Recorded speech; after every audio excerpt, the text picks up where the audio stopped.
दिल्ली येथील जंतर मंतर या ठिकाणी सोनम वांगचुक यांनी 25 दिवस झालं उपोषण आजही चालू आहे. 21व्या दिवशी त्यांनी एक आंदोलन पुकारलं होतं की 20 तारखेला संसद भवनावर मोर्चा आणायचा, मोठं आंदोलन करायचं. त्या अनुषंगानं त्याच्या अगोदरच सोनम वांगचुक यांना उचलण्यात आलं. त्यानंतर अभिजित दिपके यांनी ती हातात धुरा घेतली आणि आंदोलन करण्याचं निश्चित झालं.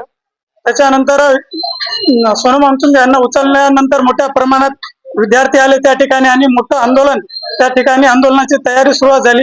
त्या अनुषंगाने तेथील जे दिल्ली पोलीस होते त्यांनी त्या आंदोलनाच्या पूर्वीच फौजफाटा मोठ्या प्रमाणात जमा केला, दगड वगैरे अनेक प्रकार घडले त्या ठिकाणी. आणि आंदोलनाला जसं काही सुरुवात झाली त्यानंतर आंदोलनावर अमानुषपणे तेथील दिल्ली पोलिसांनी लाठीचार्ज केला. त्याच्यामध्ये अनेक विद्यार्थी मोठ्या प्रमाणात जखमी झाले आणि त्या अनुषंगानं महाराष्ट्रभराची बंदची हाक बाळासाहेब आंबेडकर यांनी दिलेले. त्याच धर्तीवर वसमत या ठिकाणी आज वसमत बंद करण्यात आलेलं आहे आणि आपले आयोजक या ठिकाणी उपस्थित आहेत. नेमकं काय मागण्या आहेत आणि काय परिस्थिती आहे त्यांच्याकडून आपण जाणून घेण्याचा प्रयत्न करूया. आपण आंदोलन पुकारलेलं आहे, बाळासाहेबांच्या आंदोलनाला मार्गदर्शनानुसार किंवा त्यांच्या आदेशानुसार आपण या ठिकाणी आंदोलन करत आहात. तर काय आंदोलनाची दिशा काय? या ठिकाणी प्रथमतः सर्वांना क्रांतिकारी जय भीम, जय संविधान, जय शिवराय. वंचित बहुजन आघाडीच्या वतीनं महाराष्ट्र बंदची जी बाळासाहेब आंबेडकरांनी हाक दिली त्या हाकेला ओ देऊन या ठिकाणी महाराष्ट्रभरामध्ये फुले शाहू आंबेडकरी विचारधारेचे जे काही पक्ष आहेत, काँग्रेसवाल्यांनी इथं पाठिंबा दिला. राष्ट्रवादी काँग्रेस असेल, त्या संभाजी ब्रिगेड असेल, आदिवासी संघटना असेल, त्याचबरोबर या ठिकाणी चर्मकार महासंघ असेल, नाभिक महासंघ असेल, सगळ्याच संघटनेने या ठिकाणी येऊन जाहीर पाठिंबा दिला. बाळासाहेब आंबेडकरांचं नेतृत्व हे आगामी काळामध्ये या महाराष्ट्रासाठी आणि राज्यासाठी खूप महत्वाचं आहे. कारण या परिस्थितीमध्ये आज भाजप ज्या दिशेने आगेकूच करत आहे त्यांच्या नरडीवरती पाय देऊन RSS आणि मनुवादी विचारधारा या ठिकाणी स्टॉप करण्यासाठी हिंमत असलेला एकमेव नेता म्हणजे बाळासाहेब आंबेडकर आहेत. आणि म्हणून बाळासाहेब आंबेडकरांच्या आजच्या महाराष्ट्र बंदच्या हाकेला महाराष्ट्रभरातील सगळ्या तमाम जनतेने, बांधवांनी या ठिकाणी जाहीर समर्थपणे स्वतःहून पाठिंबा दिलाय. त्या ठिकाणी त्याचाच एक भाग म्हणून वसमत शहरामध्ये आज आम्ही काल आवाहन केलं होतं व्यापारी महासंघांना. व्यापारी महासंघ असो, छोटे मोठे उद्योगधारक असो किंवा कुठल्याही पद्धतीचे आम स्वतःच्या याच्यावरती उपजीविका करणारे असो, सर्वांनी दिल्ली येथील झालेल्या जंतर मंतर घटनेचा तीव्र जाहीर निषेध करत, जी काल मयत झालेली मुलगी आहे ती आमची लेक आहे आणि ज्या विद्यार्थ्यावरती हल्ला झाला आहे ते आमचे विद्यार्थी आहेत, आमचे लेकरं आहेत. आणि या भावनेतून या ठिकाणी वसमत तालुकाभरातील सगळ्या माझ्या जनतेने या ठिकाणी बाळासाहेब आंबेडकरांच्या या भूमिकेला पाठिंबा दिला. सर्वांचे या ठिकाणी मनापासून आभार मानतो.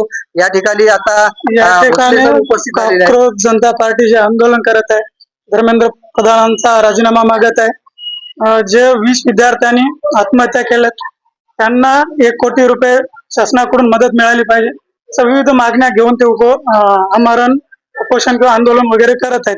तर त्या अनुषंगाने आपल्या काय मागण्या असणार आहेत? आमच्या मागण्या स्पष्ट आहेत. या ठिकाणी त्या आंदोलनाला, जंतर मंतरवरील आंदोलनाला सगळ्यात पहिल्यांदा भेट जर दिली असेल ती बाळासाहेब आंबेडकर यांनी दिली. अगोदर विद्यार्थ्यांचं जे आंदोलन चालू होतं जवळपास 17-18 दिवसापासून, 18 दिवस झाल्याच्या नंतरही त्यांच्याकडे एकही राजकारणी, एकही सत्ताधारी, कुठला पुढारी किंवा आमदार खासदार कोणीच त्यांच्याकडे फिरकून पाहायला सुद्धा तयार नव्हतं. अशा परिस्थितीमध्ये बाळासाहेब आंबेडकरांनी त्या जंतर मंतर मैदानावरती अभिजित दिपके यांची भेट घेऊन आणि त्याचबरोबर त्या ठिकाणी जे काही उपोषणार्थी आहेत त्या सगळ्यांची त्या ठिकाणी भेट घेतली आणि त्यांना समर्थपणे पाठिंबा दिला आणि त्यांना स्पष्ट सांगितलं की जोपर्यंत तुमच्या या मागण्या पूर्ण होणार नाहीत तोपर्यंत आम्ही तुमच्या सोबत आहोत, वाटेल तो लढा लढण्याची आमची तुमच्या सोबत तयारी आहे. अशा पद्धतीची भूमिका बाळासाहेब आंबेडकरांनी निश्चितच आज आंदोलन पुकारले, एका दिवसाचा लढा नाही, आंदोलन पुढे चालू राहणार आहे. अशा प्रकारे बाळासाहेबांनी जो पुकारलेला बंद आहे त्याला पाठिंबा इतरही पक्षीय संघटना यांनी सुद्धा दिलेला आहे. तसेच सामाजिक कार्यकर्ते या पाठिंब्याला उपस्थित आहेत. सर, तुम्ही याला बंदला पाठिंबा दिलेला आहे, जो प्रकारे निंदनीय घडला दिली या ठिकाणी, त्याच्याकडे कुठल्या दृष्टिकोनातून कसं बघता तुम्ही? अमानवीय, अमानुष आणि मानवतेचा गळा घोटणारी घटना लोकशाही राज्य व्यवस्थेमध्ये जर सरकार असं वागत असेल, आमच्या लेकरांवर ज्या लेकरांनी बटणं दाबलेत आणि संसदेचा जन्म घातला या लेकरावर जर तुम्ही अमानुष अत्याचार करीत असाल, कुठलाही गुन्हा नसताना न्याय देणं तर बाजूला जाऊ, पण त्यांच्यावर अन्याय करीत असाल तर ही घटना निंदनीय आहे. आणि म्हणून बाळासाहेब आंबेडकरांच्या आव्हानाला प्रतिसाद म्हणून मराठा समाजातील सर्व मराठा सेवकांचा आणि सर्व पुरोगामी संघटनाचा या उपोषणाला पाठिंबा आहे असं मला वाटतं. आणि आम्ही हिरिरीने त्याच्यात सहभाग घेतलेला आहे, सहभाग नोंदवलेला आहे. याच्या पुढे जाऊन आपण आता या जो प्रकार घडला, काल एक विद्यार्थिनीचा मृत्यू झाला, याच्या पुढेही आपल्याकडून असंच आंदोलन किंवा पुढे काही गोष्टी चालू राहणार आहेत का? सरकारनं आपलं डोकं ठिकाणावर आणलं पाहिजे. सरकारचं डोकं जर ठिकाणावर नाही आलं तर या महाराष्ट्रातील सगळा बहुजन समाज चटणी भाकर खाएंगे, जंतर मंतर जाएंगे और अपनी मांगे ये सरकार को बरखास्त करके आएंगे, ही घोषणा आमची राहील. आणि हजारोच्या जत्त्यानं आम्ही दिल्ली येथे जाऊ, कूच करू, कारण लोकशाही आमची, माती आमची, हा राष्ट्रध्वज आमचा आहे, याच्यावर पहिले अधिकार आमचा आहे. काल जरांगे पाटील सुद्धा हे दिल्लीला गेले होते. त्यांनी म्हटलं की जर असंच अमानुषपणे जर विद्यार्थ्यावर अत्याचार होत राहिला तर आम्ही महाराष्ट्रामध्ये या नेत्यांना फिरू देणार नाही. जशाला तसं उत्तर दिलं जाईल. अगदी जास्त बोलले दादा. लोकशाही वाचविण्याचं काम महाराष्ट्रामध्ये अनेक जे लोक करीत आहेत त्याच्यापैकी मनोज दादा एक आहेत. आणि मनोज दादांनी काल जे आव्हान केलेलं आहे की आम्ही रस्त्यावर फिरणं मुश्किल करू, त्याच्याशिवाय पर्याय पण राहणार नाही.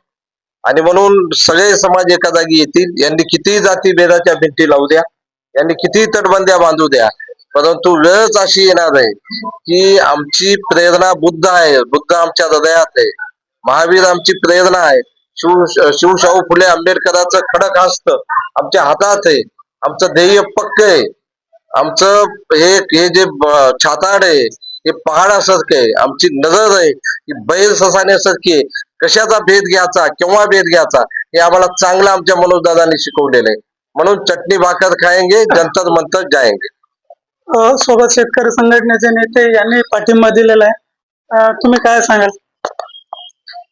आजच्या या बंदच्या निमित्तानं काल जो बऱ्याच दिवसापासूनचा जो लढा जंतर मंतर दिल्ली येथे चालू आहे, त्या लढाईमध्ये आमचे सर्व शेतकरी बांधव, आमचे सर्व त्या ठिकाणचे पंजाब, हरियाणा, दिल्ली साईडचे बरेचसे ट्रॅक्टर मार्च घेऊन त्या ठिकाणी हजर झालेले आहेत. महाराष्ट्रातून सुद्धा आमचा सर्व या लढाईला, कारण या लोकशाहीच्या देशामध्ये ही लोकशाही नाही, ही हुकुमशाहीच्या पुढे जाऊन रजाकाराचं शासन चांगलं होतं असं म्हणण्याची वेळ या ठिकाणी आज आपल्या भारतामध्ये आलेली आहे. कारण एवढा अमानुषपणे अत्याचार करणारं कुठलं शासन आतापर्यंत या 100 वर्षामध्ये झालं नाही आणि होणारही नाही. एवढं अत्याचार करणारं या ठिकाणी सरकार आहे. आणि काही नाही, जे की काही मागायला गेले नव्हते, ज्या विद्यार्थ्यांनी रात्रंदिवस मेहनत करून जो अभ्यास केला आणि त्या नीटचा पेपर फुटल्याच्या नंतर त्यांनी आत्महत्या केली, आत्महत्या केलेल्या विद्यार्थ्यांना न्याय भेटावा म्हणून त्या ठिकाणी जंतर मंतरवर आंदोलन चालू होतं. सगळ्या पार्ट्या तिथं होत्या. मग ते सर्व विरोधी पक्षाचे सर्व त्या ठिकाणी होते. पक्षाचे सुद्धा, भाजपचे सुद्धा, ज्यांचे मुलं त्या परीक्षेला होते त्यांचे वडील सुद्धा, आई सुद्धा त्या ठिकाणी प्रत्यक्ष जाऊन तिथं सांगायला लागलेत की हे सरकार आम्हाला जगू देत नाही. आमच्या मुलांनी एवढा अभ्यास करून सुद्धा, आम्ही भाजपचे असून सुद्धा आम्हाला काही त्यांची हे नाही, परंतु एवढा अत्याचार करीत असतील तर आम्ही सुद्धा त्यांच्या विरोधात राहू. एवढं भूमिका या ठिकाणी सरकारमधल्या सुद्धा मतदारांनी केली. आणि सर्व जनतेनं त्यांना निवडून दिल्याच्या नंतर हा विद्यार्थ्यावर, हा देशाचं भविष्य आहे, आणि जे देशाचं भविष्य आहे, ज्याप्रमाणे नेपाळमध्ये झालं त्याप्रमाणे या ठिकाणी या विद्यार्थ्यांवर अन्याय केला. आणि भविष्यामध्ये हे विद्यार्थी काय करतील आणि देशाचं भविष्य बदलू शकतात, तख्ता पलट करू शकतात, एवढी ताकद या युवकांमध्ये आहे. आणि आज लाखोच्या संख्येनं त्या ठिकाणी दिल्लीमध्ये सगळं पूर्ण जाम केलेत आहे. रेल्वे जाम केली, सर्व कार्यालय जाम केले, सर्व रस्ते जाम केलेत, पूर्ण विमान जाम केले, पूर्ण वाहतूक त्या ठिकाणी बंद आहे. एवढी ताकद या विद्यार्थ्यांची आहे. आणि त्यांना सर्व पाठिंबा आमचा शेतकरी संघटना म्हणून या ठिकाणी आपल्या जिल्ह्याचा पाठिंबा मी या ठिकाणी जाहीर करतो. निश्चितच जो प्रकार घडला होता दिल्ली या ठिकाणी जंतर मंतर येथे तो खूप निंदनीय होता, घृणास्पद होता आणि त्या प्रकाराला विरोध म्हणून वसमत या ठिकाणी बंद पाळण्यात आलेला आहे. निश्चितच ही गोष्ट ज्या घटना घडलेल्या चुकीच्या आहेत आणि याच्या पुढे जाऊनही या आंदोलकाचं आंदोलन करण्याची तयारी आहे. खूप मोठ्या प्रमाणात पुढे जाऊन लेकरा बाळासकट जंतर मंतरवर जाण्याची तयारी सुद्धा दाखवण्यात आलेली आहे. रुपेश शेंगडे, आरटीव्ही मराठी, वसमत.